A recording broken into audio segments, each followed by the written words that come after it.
पश्चिम बंगाल और तमिलनाडु में bumper voting हुई है। मतदान के आंकड़ों की बात करें तो पश्चिम बंगाल में 93% और तमिलनाडु में 85% मतदान दर्ज किया गया है। आपको बता दें कि पश्चिम बंगाल में 152 सीटों के लिए पहले चरण की वोटिंग हुई है। इसी तरह तमिलनाडु की 17वीं विधानसभा चुनने के लिए राज्य की सभी 234 सीटों पर एक साथ वोट डाले गए हैं। पश्चिम बंगाल चुनाव के पहले चरण में 1478 प्रत्याशी चुनावी मैदान में हैं।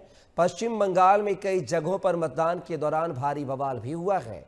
बावजूद इसके यहां पहले चरण का मतदान संपन्न कराया गया है और कहीं ना कहीं वोटिंग प्रतिशत में जो है इजाफा देखने को मिला है। पश्चिम बंगाल में 93% करीब वोटिंग हुई है, तो वहीं तमिलनाडु में जो है वोटिंग प्रतिशत जो है वो 85% रहा है।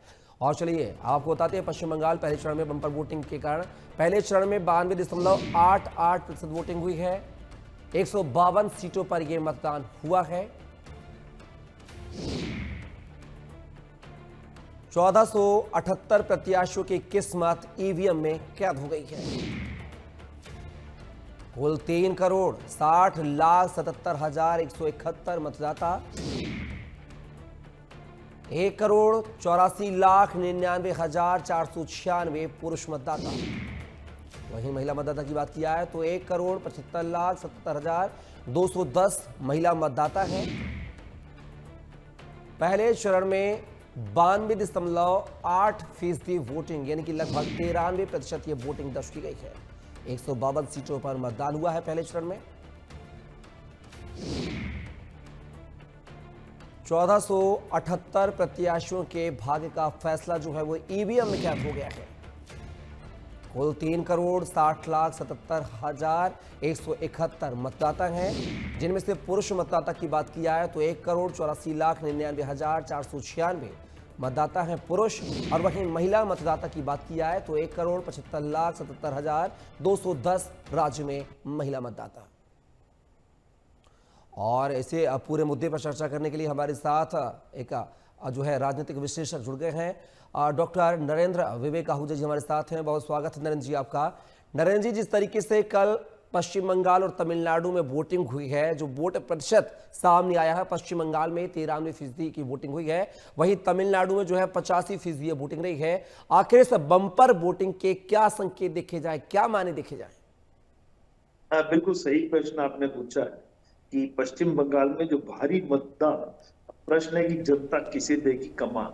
मुझे तो लगता है कि चुनावी हिंसा का विरोध और मतदाताओं ने मतदान कर लिया प्रतिशोध। यहाँ एक बात और कहूंगा कि बांग्लादेश में जो हिंदुओं के विरुद्ध लगातार हिंसा हुई और उसी का डर एक यहाँ बंगाल में भी आया, क्योंकि पड़ोसी के घर में अगर आग लगी हो तो सबसे पहले उसकी आग बुझाने पड़ोसियों को ही जाना चाहिए, क्योंकि यदि अगर हम आग बुझाने नहीं जाएंगे तो वो आग हमारे घर तक भी आ सकती है। सीधा सीधा कहने का मतलब है कि हिंदुओं को हिंसा का डर सताया, इसीलिए मतदान का प्रतिशत बढ़ाया। एक और बात, एसआईआर के कारण भी ये मतदान प्रतिशत बहुत ज्यादा बढ़ा है। और उसका कारण है कि जो भी मतदाता जो अब यहाँ इस दुनिया में नहीं रहे, अर्थात जिनकी मृत्यु हो गई, उनके भी नाम कटे। ऐसे मतदाता भी जो पश्चिम बंगाल से शिफ्ट होकर के अन्य राज्यों में चले गए और वहां पर उन्होंने अपना वोट बनवा लिया, तो निश्चित रूप से एसआईआर के अंतर्गत उनके भी नाम कटे। तो छन करके जो एक अब वोटर सूची बनी, वो केवल उन्हीं मतदाताओं की बनी जो अभी मतदान के लिए सक्षम भी थे और उपलब्ध भी थे। इसीलिए उन्होंने जब वोट डाला तो मतदान का प्रतिशत बहुत ज्यादा बढ़ गया।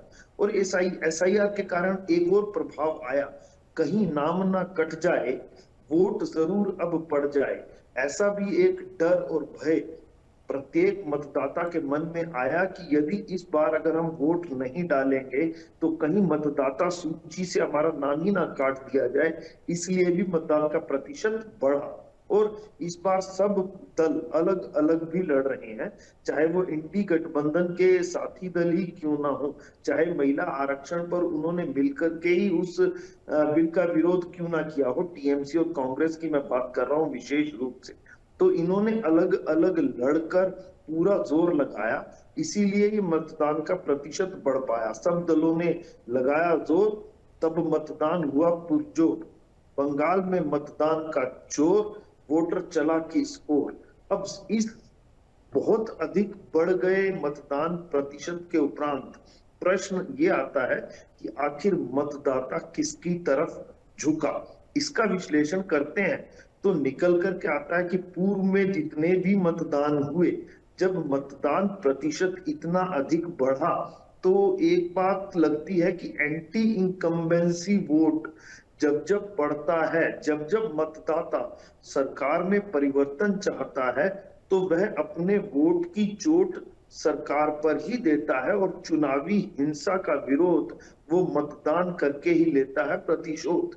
तो ऐसा मुझे लगता है कि अब 4 मई दीदी गई, अब दीदी गई और दादा आए, ऐसा इतने बड़े प्रतिशत के उपरांत निश्चित रूप से हमें लगता है कि इस बढ़े हुए मतदान प्रतिशत से जो दिखाई देता है, बाकी एग्जिट पोल या एग्जैक्ट पोल ही बदलाएंगे, लेकिन आकलन यही है कि इस बार भाजपा का वहां पर परफॉर्मेंस बहुत अच्छा रहने वाला है और दीदी का घटेगा निश्चित रूप से। और इसका प्रभाव कितना पड़ता है, बंगाल में सरकार अंततः किसकी बनती है, ये तो चुनाव जिस दिन नतीजे आएंगे उस दिन स्पष्ट होगा। नरेंद्र जी, लेकिन ये भी कहा जा रहा है कि दीदी गई और दादा आए।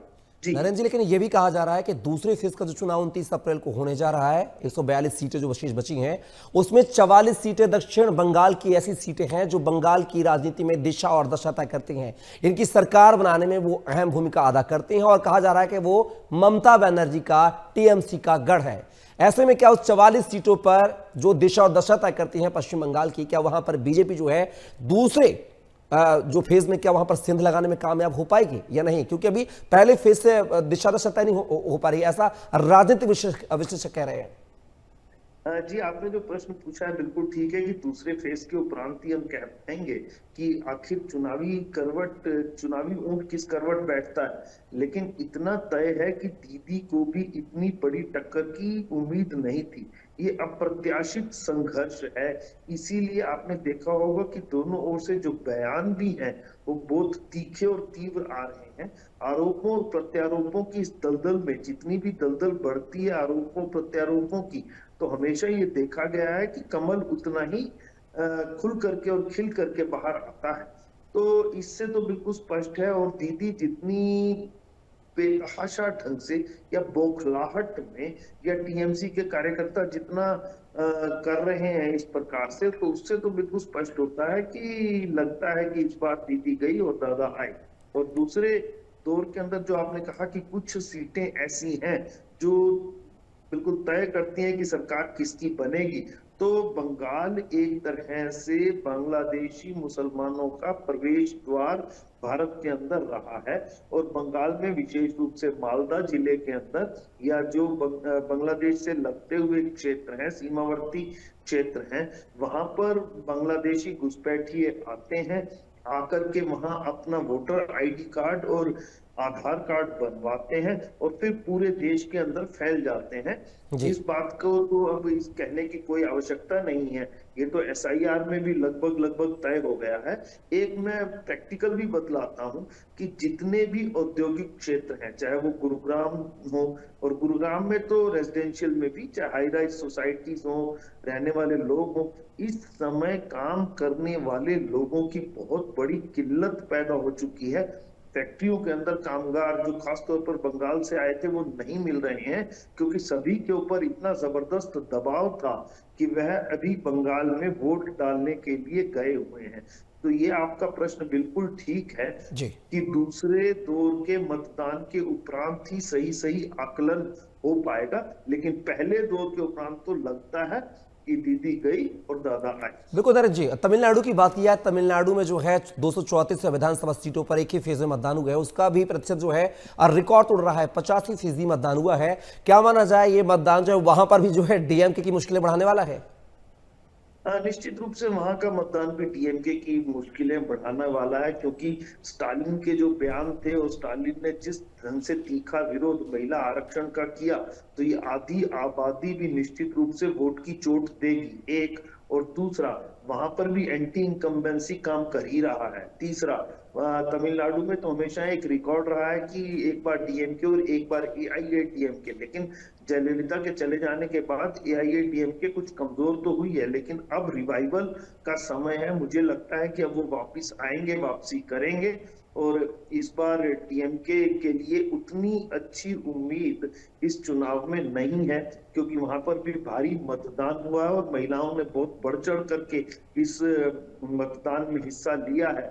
तो लगता ऐसा ही है कि तमिलनाडु में भी डीएमके की सरकार जाएगी और एआईएडीएमके अपनी सरकार बनाएगी। इसका स्पष्ट उदाहरण एक और बात से लगता है, स्टालिन ने जो उत्तर और दक्षिण को डिवाइड करते हुए खासतौर पर द्रविड़ और आर्य संस्कृति को लेकर के, और जो उनका बहुत ही तीखा बयान था सनातन के विरुद्ध, जो बहुत तीखे और ऐसे बयान दिए जो हम यहाँ टीवी पर चर्चा में कह नहीं सकते हैं, तो उनसे तो स्पष्ट रूप से दिखाई देता था कि उनकी बौखलाहट बहुत ज्यादा बढ़ गई है। अन्यथा देश को इस तरह से डिवाइड करने वाले, उत्तर दक्षिण में बांटने वाले, आर्य और द्रविड़ संस्कृति में बांटने वाले, आर्यों को बाहरी बता करके, आक्रमणकारी बता करके, और द्रविड़ों को दक्षिण में धकेलने वाली बात कह करके जैसा तोड़ने वाले बयान उन्होंने दिए हैं, इससे लगता है कि उनकी जमीन नीचे से, चुनावी जमीन खिसक चुकी है और मतदाता इस बार निश्चित रूप से परिवर्तन के मूड में है।